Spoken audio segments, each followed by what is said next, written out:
یہ جو آپ نے تحریر فرمایا کہ حضرت یعقوب علیہ السلام کا یہ کہنا کہ میں یوسف کی خوشبو محسوس کرتا ہوں، تو قرآن کریم میں یہ بات آئی ہے، اور ان کے چہرہ مبارک پہ ان کے بیٹے کا کرتا ڈال لینے سے ان کی بینائی کا لوٹنا، یہ بھی قرآن کریم میں آیا ہے۔ یہ دونوں چیزیں معجزہ بھی ہو سکتی ہیں، اور یہ دونوں چیزیں محبت میں بھی پیش آتی۔ آدمی جب محبت کی ایک انتہا پہ پہنچ جاتا ہے نا، جس میں اپنا اختیار سارا سلب ہو جاتا ہے، اس مقام پہ ایسے ہو جاتا ہے کہ جو محبوب کے دل میں آئے وہی اس کے دل میں آئے، جو اس کے دل میں آئے وہی اس کے دل میں آئے۔ فیض نے کہا ہے نا کہ نہ سوال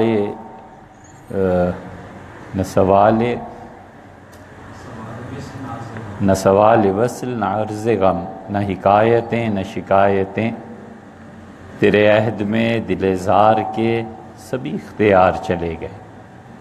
تو جو اختیارات چھن جاتے ہیں نا اور آدمی اس محبت میں فنا ہو جاتا ہے، تو یہ بالکل انسانی فطرت میں اللہ نے رکھا ہے کہ آدمی کشش محسوس کرتا ہے۔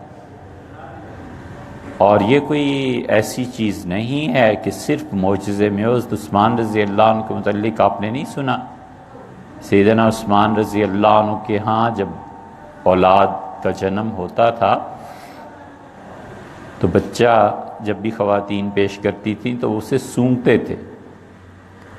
کسی نے کہا امیر المومنین یہ کیوں ہے؟ تو انہوں نے کہا تھا کہ میرے بیٹے یا اس بیٹی کو زندگی میں کہیں تکلیف پہنچے تو اس کا اثر میری روح تک بھی پہنچے۔ سینکڑوں واقعات آپ کو ایسے ملیں گے۔ سیدنا حسین ابن علی رضی اللہ عنہ کے ساتھ جو کربلا میں ہوا ہے، اس کا اثر عالم قدس تک پہنچا ہے۔ عبداللہ ابن عباس رضی اللہ عنہ کہتے ہیں کہ میں نے رسول اللہ صلی اللہ علیہ وسلم کو خواب میں دیکھا، تو سر مبارک پہ بھی کوئی چیز نہیں تھی، اور داڑھی میں بھی مٹی کے اثرات، اور چہرہ مبارک بھی ایسا دھند تھی، غبار تھا۔ تو میں نے ایک عرض کیا کہ اللہ کے رسول کیا ہو گیا ہے؟ اور میں نے دیکھا شیشے کا ایک برتن ہے، شیشہ چونکہ پاک اور بہت ہی نفیس سمجھا جاتا ہے، تو اس میں خون کے لوتھڑے اٹھا اٹھا کر ڈال رہے ہیں۔ تو میں نے عرض کیا یہ کیا ہو گیا آپ کو؟ تو میں تمہیں پتہ نہیں حسین کے ساتھ کربلا میں کیا ہوا ہے؟ یہ اپنے بچوں کا خون جمع کر رہا ہوں۔ تو جب اٹھے تو انہوں نے کہا اس تاریخ کو لکھ لو، یہ البدایہ والنہایہ میں ابن کثیر نے لکھا ہے، ان کا لکھ لو اس تاریخ کو۔ تو جب بعد میں اطلاع پہنچی وہی تاریخ تھی۔ تو یہ محبتوں میں ہو جاتا ہے۔ نفس جو ہے نا انسان کا، بنیادی طور پہ نفس نام ہے ایبلٹی آف لو، محبت کی استعداد کا۔ آدمی اس ایبلٹی کو جتنا نیچے استعمال کرتا ہے اتنا ہی ذلت میں گرتا ہے، اور جتنا سفلی چیزوں سے، فنا ہو جانے والی چیزوں سے، مٹ جانے والی چیزوں سے، خدا کی نافرمانی کی چیزوں سے جتنا یہ عشق بڑھتا جائے گا اتنا ہی رسوا ہوگا۔ اور یہ استعداد نفس جب اوپر کی طرف اٹھتی ہے نا، روح ہے، خدا ہے، اس کی صفات ہیں، اس کی ذات ہے، عالم ارواح ہے، عرش ہے، یہ آسمانوں کی طرف اوپر جب اٹھتی ہے یہ استعداد نفس کی، تو وہ پھر جتنا اوپر چلا جاتا ہے اتنی ہی خاموشی بھی طاری ہو جاتی ہے، اتنا ہی انقطاع بھی طاری ہو جاتا ہے۔ پھر اس پہ سلطنت شب کے اسرار کھلتے ہیں، پھر اللہ کا قرب اور فرشتوں کا قرب اسے جس حال میں لے جاتا ہے نا، پھر وہ گنگا ہی ہو جاتا ہے۔ اسی لیے حضرت مجدد رحمۃ اللہ نے فرمایا کہ حیرت میں اضافے کے علاوہ کچھ نہیں۔ تو حضرت یعقوب علیہ السلام کا یہ خوشبو محسوس کرنا اتنے دور سے بالکل ٹھیک ہے۔ حضرت رسالت مآب صلی اللہ علیہ وسلم کے ہاں بھی ایسی چیزیں مل جائیں گی کہ نبی کریم صلی اللہ علیہ وسلم لوگوں کا قرب محسوس کرتے تھے۔ صحیح بخاری میں نہیں آیا، اب کتنی حدیثوں کا انکار کرنے، صحیح بخاری میں آیا ہے کہ حضرت اسماعیل علیہ السلام اپنے گھر داخل ہوئے اور انہوں نے اپنی بیوی سے پوچھا کہ مجھے خوشبو آ رہی ہے، ایسے لگتا ہے ایسے کوئی آدمی آیا ہے یہاں۔ تو انہوں نے کہا ایک آدمی آیا تھا، یہ حلیہ تھا۔ کہنے لگے وہ تو میرے والد ابراہیم علیہ السلام تھے، انہوں نے کچھ کہا؟ تو کہنے لگی کہ انہوں نے یہ کہا تھا کہ غیر رتبت بابک، چوکھٹ بدل لو۔ تو ان کا اس کا مطلب یہ ہے کہ طلاق کا کہہ کے گئے ہیں، تو طلاق ہو گئی، پھر دوسری شادی کی، پھر وہ آئے گھر شکار سے۔ تو انہوں نے پوچھا کہ انہوں نے کہا کہ مجھے ایک آدمی ایسے لگتا ہے، اسے گھر میں کوئی آدمی آیا ہے۔ تو یہ قوت احساس، قوت ادراک تک پہنچاتی ہے جب دل صاف۔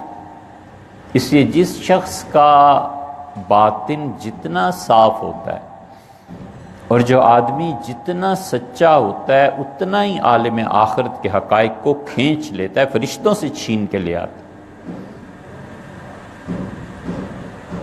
اسی لیے رسول اللہ صلی اللہ علیہ وسلم نے فرمایا تھا اصدقہم حدیثاً اصدقہم رؤیاً، قیامت کے قرب میں جب تمہیں رہنمائی کے لیے کوئی آدمی نہیں ملیں گے نا، تو تم میں جو آدمی جتنا سچ بولے گا خواب میں اتنی صحیح رہنمائی اس کی جائے گی، کیونکہ اللہ اپنی مخلوق کو رہنمائی کے بغیر تو نہیں چھوڑ سکتا۔ تو اس سے یہ ہو جایا کرتا ہے، کوئی ایسی بڑی بات نہیں ہے۔ اور اس کی انتہا بھی ہو جاتی ہے، وہ انتہا یہ ہو جاتی ہے کہ اس محبت میں فنائیت کے بعد کبھی کبھی اپنا جسم اس کا جسم محسوس ہونے لگتا ہے۔ کئی منٹ گزر جاتے ہیں اور آدمی خود حیران ہوتا ہے کہ میں کیا ہو گیا ہوں، میں تو وہی بن گیا ہوں جو وہ ہے۔ اس لیے اس مقام پہ پہنچ کے عشق کی جب انتہائی منازل آتی ہیں تو دل اندھا ہو جاتا ہے، بہی معنی کہ وہ پھر کچھ سنتا نہیں اس کے خلاف۔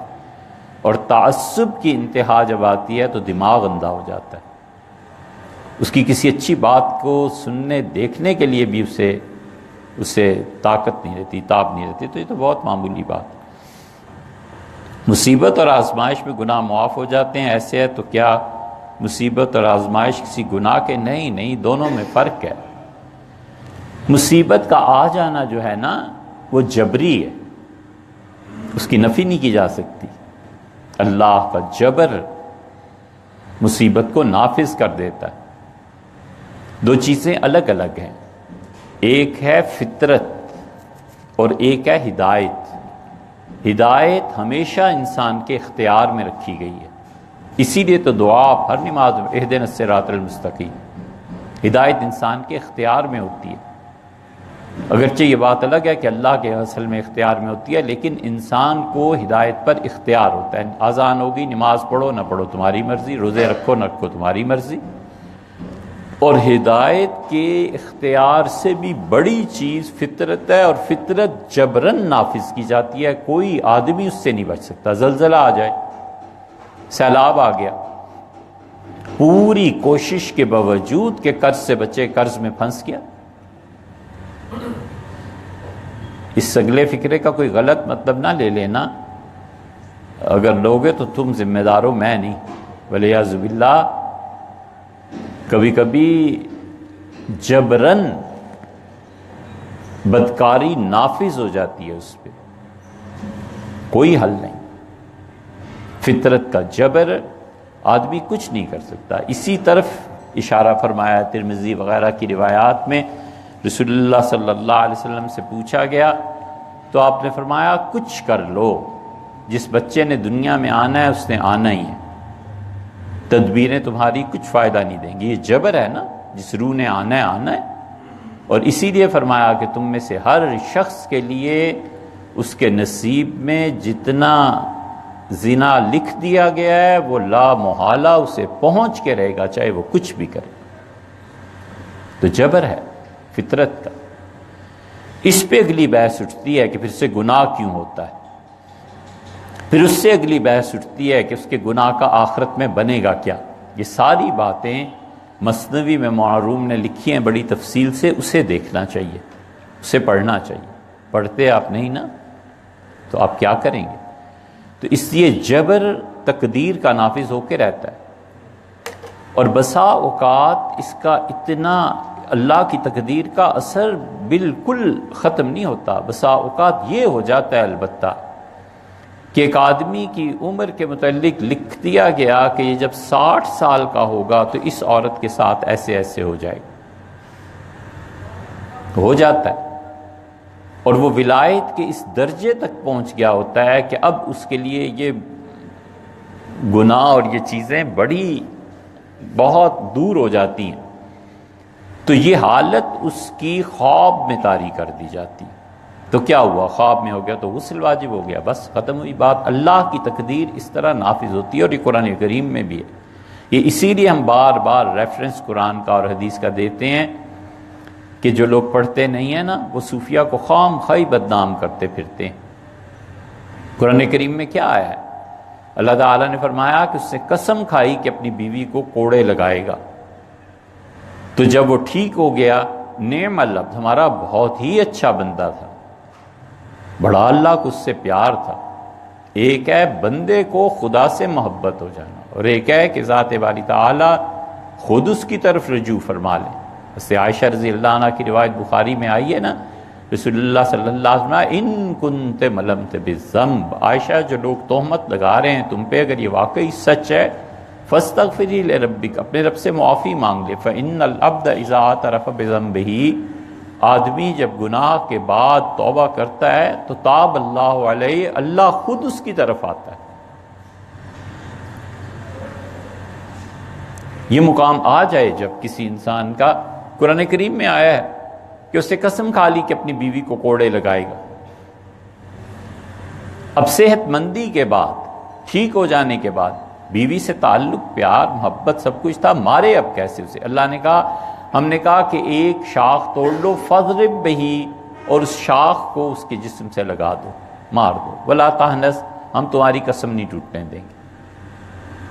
یہ اصل ہے ان تمام چیزوں کی جو گناہ کسی آدمی کے مقدر میں لکھ دیے جاتے ہیں، آدمی نہیں بچ سکتا۔ تو تقدیر کا جبر اس حد تک ہے، اختیار اس حد تک ہے، اپنے اختیار کو استعمال کرے۔ اس لیے یہ نہیں کہنا چاہیے کہ ہر مصیبت جو ہے یہ کوئی آدمی کے گناہوں کی سزا ہے، آزمائش ہے، بس چلی جاتی ہے، آزمائش میں پڑ بھی جاتے ہیں آدمی، نکل بھی جاتے ہیں۔ ایک بزرگ تھے، ان پہ آزمائش آ گئی، نفحات الانس میں یہ لکھا ہے معجامی نے،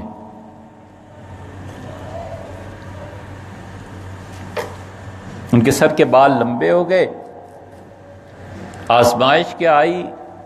پیسے کوئی نہیں، تو جنگلوں میں وہ گزارا کر لیتے تھے کچھ چن کے کھا پی کے، تو بال لمبے ہو گئے تو جوئیں پڑ گئیں، اب وہ کاٹتی تھی، تکلیف ہوئی، تو ایک دن عرض کیا کہ اتنے ہی دے دیتے کہ بال کٹوا لیتا۔ آگے چلے تو کہیں سونا مل گیا، پھر رونے لگے، تو فرشتوں نے کہا اب تمہیں کیا ہو گیا؟ تو اس نے کہا ان سے عرض کریں کہ محبت کا اتنا بھی حق نہیں بنتا کہ ہم کچھ عرض کر سکیں۔ بہت بڑی چیزیں۔ اچھا، یہ مسئلہ بہت دفعہ، یہ دفعہ کیسے لکھا ہے؟ تو دفعہ ہونا آپ جانتے ہیں تو بد دعا ہے، بہت دفعہ سننے میں آیا ہے، سمجھ میں نہیں آئی کہ نماز میں 2 رکعتوں میں الگ الگ صورتوں کی آخری آیات پڑھنی جائیں تو نماز مکروہ ہوتی ہے۔ یہ شامی نے لکھا ہے، اس کی علت وہاں دیکھ لیں۔ شامی نے لکھا ہے صراحتاً کہ اگر فرض نماز کی 2 رکعتیں جو پہلی ہوتی ہیں، ان میں قرآن کریم کی 2 سورتوں کی اگر آخری آیات پڑھی جائیں گی تو نماز مکروہ ہوگی۔ بس جناب جی جی، اشال لفظ ہے نام کے لیے، اس کا مطلب ہے نہیں بات